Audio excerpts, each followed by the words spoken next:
So guys, yan guys, nalinis ko na guys. Oh. Malinis na naman.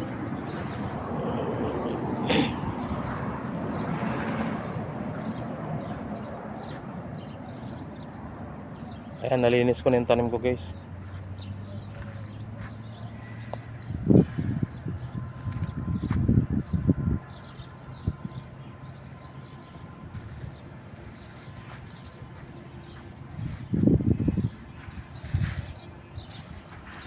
Ayan, mga ilang linggo pa nito guys. Malalaki na to. Ayan oh. Oh, patanggal. Mga ilang linggo pa nito, malalaki na to guys.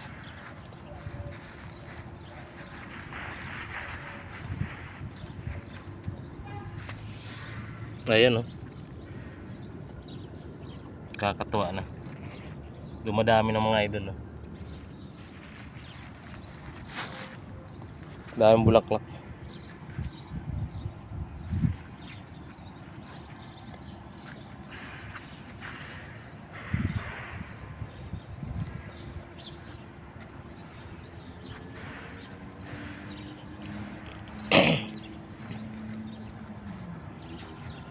Yung guys oh. Lumalaki na guys.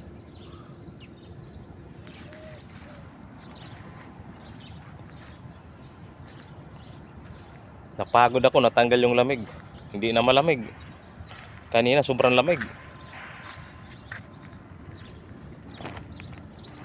Parami ng parami yung bunga mga idol.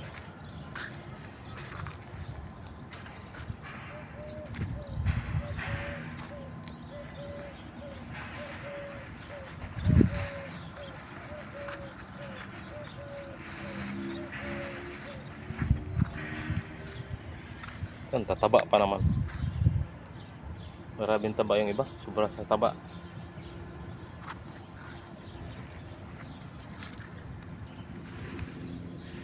Pero halos lahat na nagkakaroon ng bunga. Lahat na nabibilog yung mga bunga mga idol. Ito, super taba itong mga ito.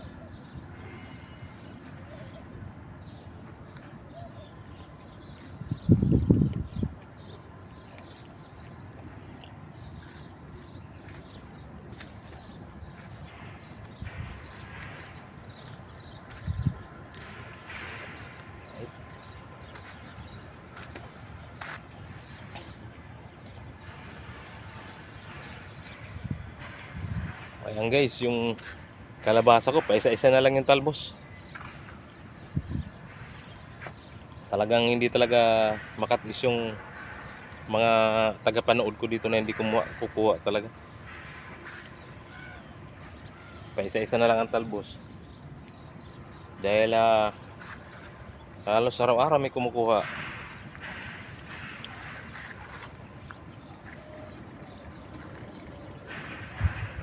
Yun nga, nakakatuwa dahil unang-una nakakatulong tayo sa iba na nagugutom. Pero ang disadvantage hindi rin natin maiwasan na sumama ang loob natin kasi nakakatulong nga tayo tapos sinisira pa yung tanim natin. Inaapak-apakan kasi guys yung mga hindi dapat apakan. Yung mga maliit na bunga naapakan.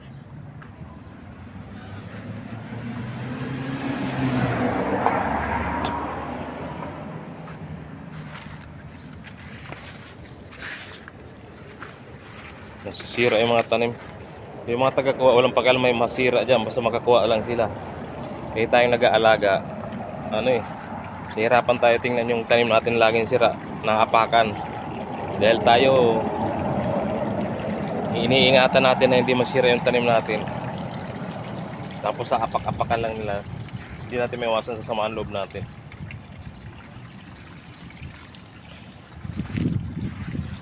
Pag sobrang lamig pala guys ng panahon guys, yung kamuting baging di talaga gumagapang. Di siya gumagapang.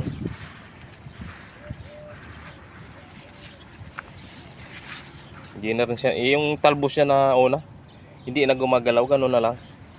Parang nagpapahinga lang siya. Ganun pala yun. So, hindi na ako kumukuha ng talbos dito kasi hindi na humahaba yung baging ng kamuting na to, baging mga idol. hahaba na naman to, maggagapang ang bagay ito pagka yung hindi na malamig, hindi na sobrang lamig. Ganyan lang yan, naka-steady lang, hindi na siya umahaba mga idol. Matigas na to matigas wala siyang talbos na malambot. Dahil tumatanda siya na para siyang halaman, kumukulubot na lang mga idol, tingnan nyo. Ganyan lang yan mga idol, hindi na umahaba. Tigas-tigas na nito, hindi naman to dapat kun matigas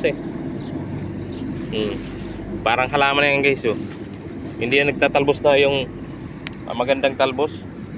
Pag taglamig, kumukulubot lang siya yan, nilalamig din pala yan. Naka-steady lang, hindi gumagalaw.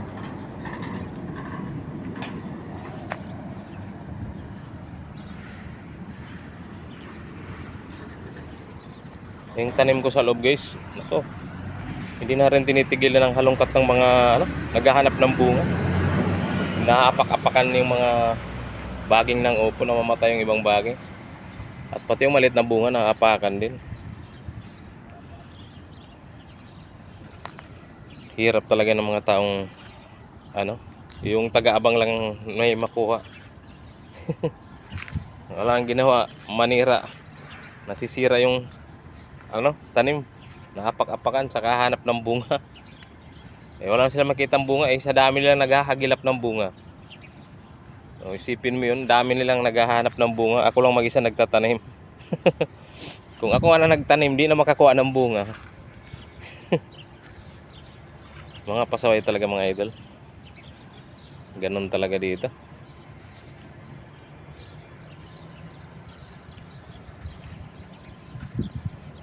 Sarap kasi sa pakiramdam pag yung tanim mo namumunga na at maganda tingnan. Masama naman sa pakiramdam pag laging sinisira ng mga pasaway. Pero okay lang, ganoon talaga. Ito na yung libangan ko rito, kahit sirain, basta may makatikim din lang ako, okay na sa akin.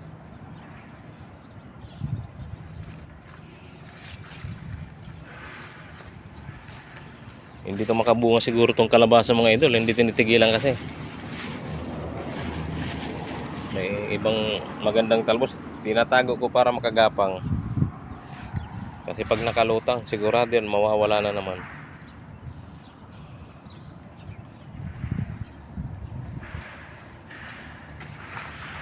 Yung ampalaya ay parang nagkakasakit. Kumukulubot yung dahon mga idol. Ganon din yung ang sitaw pala dapat itinatanim pagka yung yung pagpatapos ng taglamig. Kasi pag taglamig pala, ang bunga niya hindi humahaba. At hindi rin nabubuo na ang mga ibang bulaklak. Tingnan mga idol ang bunga ng sitaw. Hindi na humahaba yan. Sa sobrang lamig ganyan pala yan, hindi na lumalaki ang mga bunga. Pero namumulaklak siya, lagi namumulaklak. Pero ang iba hindi na nabubuo. Tingnan mga bunga niya mga idol, kakarampot. Sa sobrang lamig ganyan pala. Hindi humahaba. Yung mga una kong nakuha dyan, mahahaba pa siya, magaganda pa. At green na green, ito. Ngayon, wala na mga ito. Wala nang pakinabang.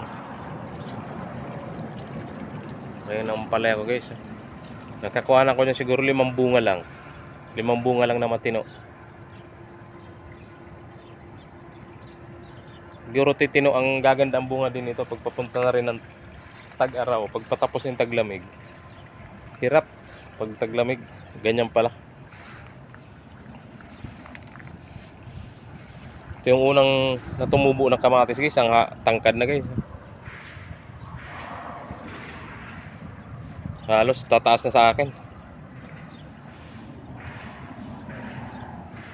Grabing taas ang mga kamatis nito.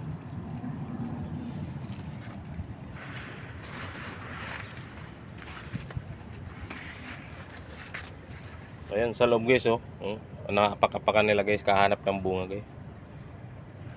Walang makuha ng bunga kasi sa dami nilang naghahanap. Araw-araw halongkatin. Paano pa bubunga yan? Yan guys, maraming salamat guys sa panonood nyo ng video ko guys. Thank you so much. God bless us all.